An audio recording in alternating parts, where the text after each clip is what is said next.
Well, my thinking here is to really not say too much in this demo.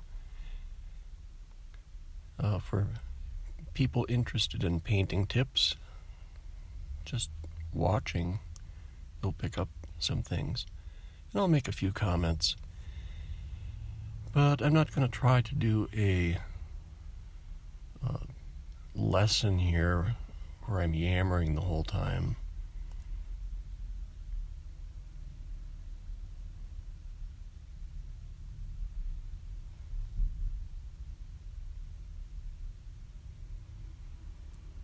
I know a lot of people,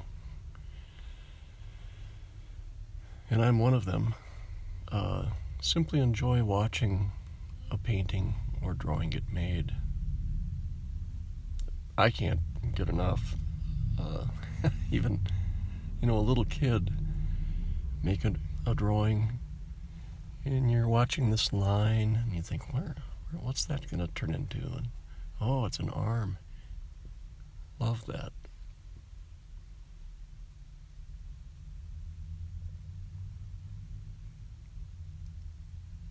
One thing I'll mention, and you'll see this demonstrated, is that watercolor has this reputation for being difficult. What people often say is, well, once you put something down, that's it. That's really not true. Well, except for green. Green is like a magic marker. Put down green and there it is. But all the other colors, much more malleable than people think.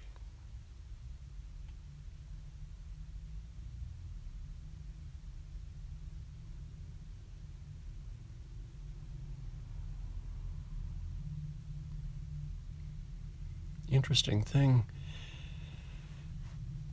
to me, for years, birds were in the category of things I cannot paint. I just couldn't figure them out. And then one day, I had to paint birds for an assignment. And I painted these birds. And then, apologetically, talking to the art director, I said, this is the best I could do. I don't know how to paint birds.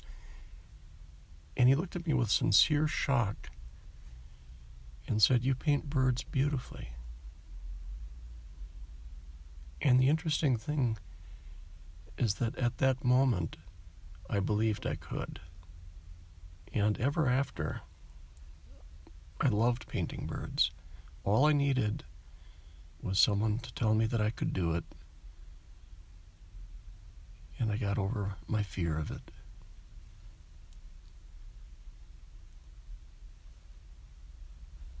And sometimes I'd paint a bird poorly, not the way I wanted. And I then just looked at that as anomalous and thought, well, I can paint birds well. Not today, but I can do it.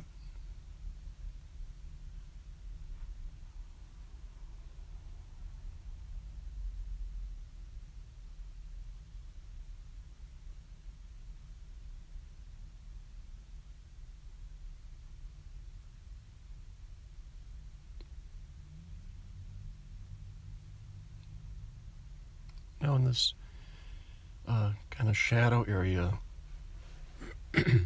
excuse me, the rump of the bird, we want shadow areas to be soft-edged, and so we'll put in this green while the blue on the bird is still wet, and they'll bleed together just a little bit, make a nice soft edge.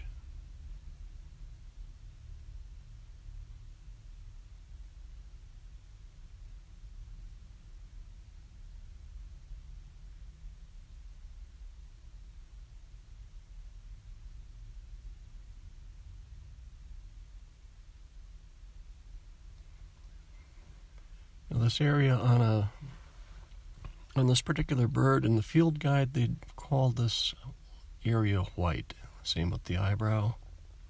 You know, there's really nothing white in nature. And this is darker than we want it.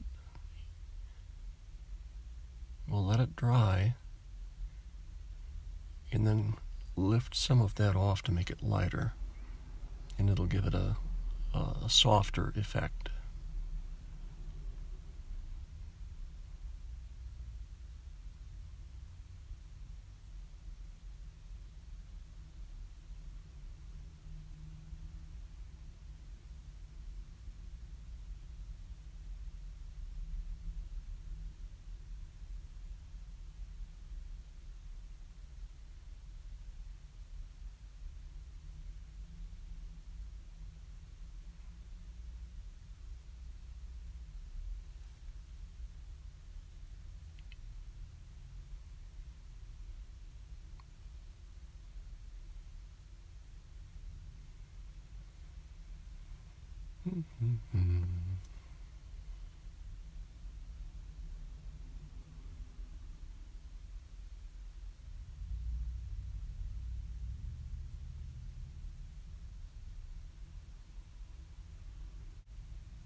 So putting those, I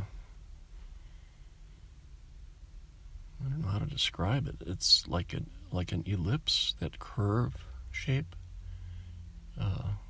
helps that branch come towards us a little bit.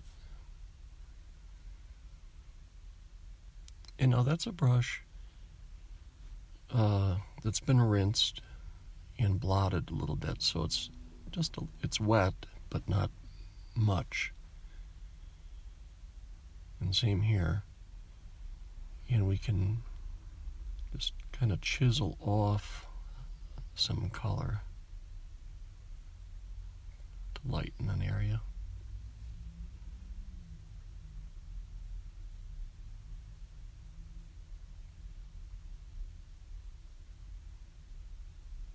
It's a nice effect.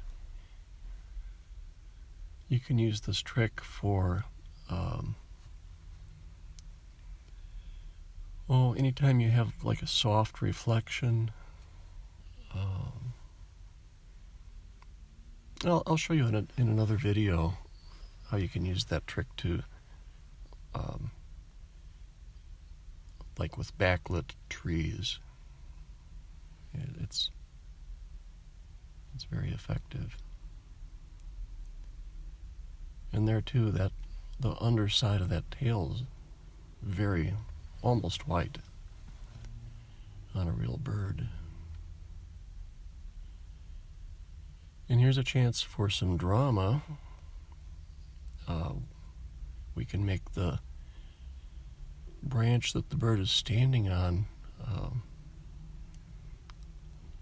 we can imply that the bird is casting a shadow. Gives us an excuse to make a very dark spot right there.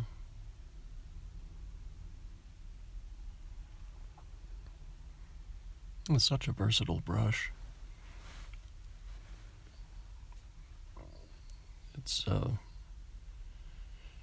This is a big brush for a painting this small. It's a 3/4 inch brush. I'd recommend, if you're going to try this type of brush, try a 1/2 inch for starters. A little easier to control.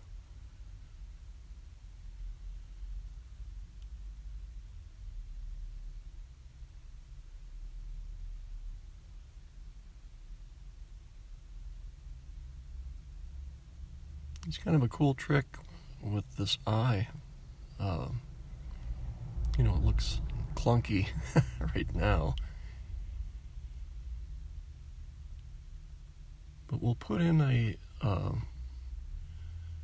little stripe of blue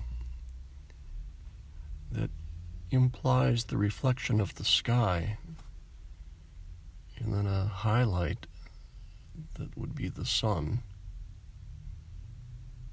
And as clumsy as that eye looks right now, when you do those two little things, it really brings the bird to life.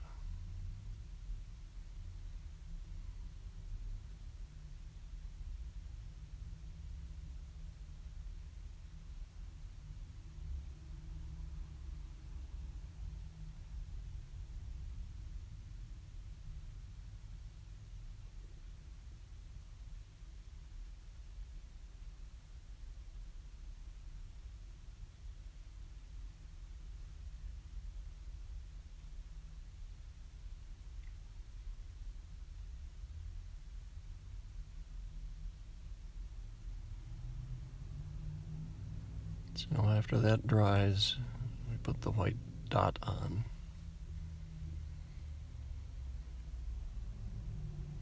And you can use any kind of white watercolor, correction fluid like whiteout, a little drop of white acrylic.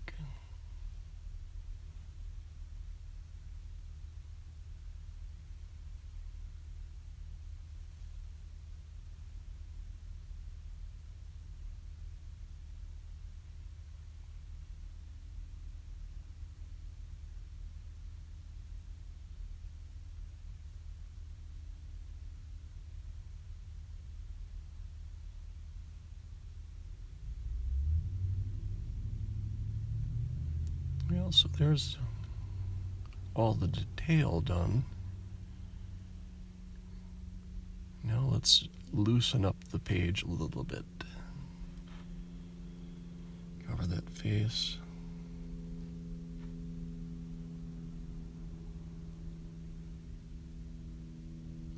Oops. Oh well.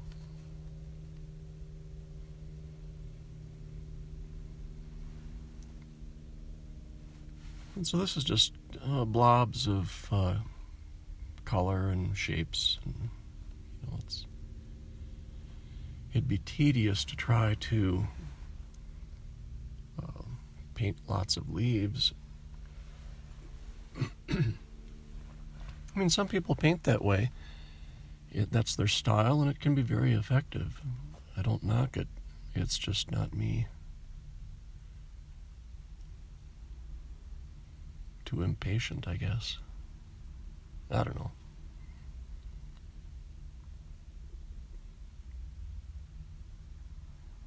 Yeah. So there it is.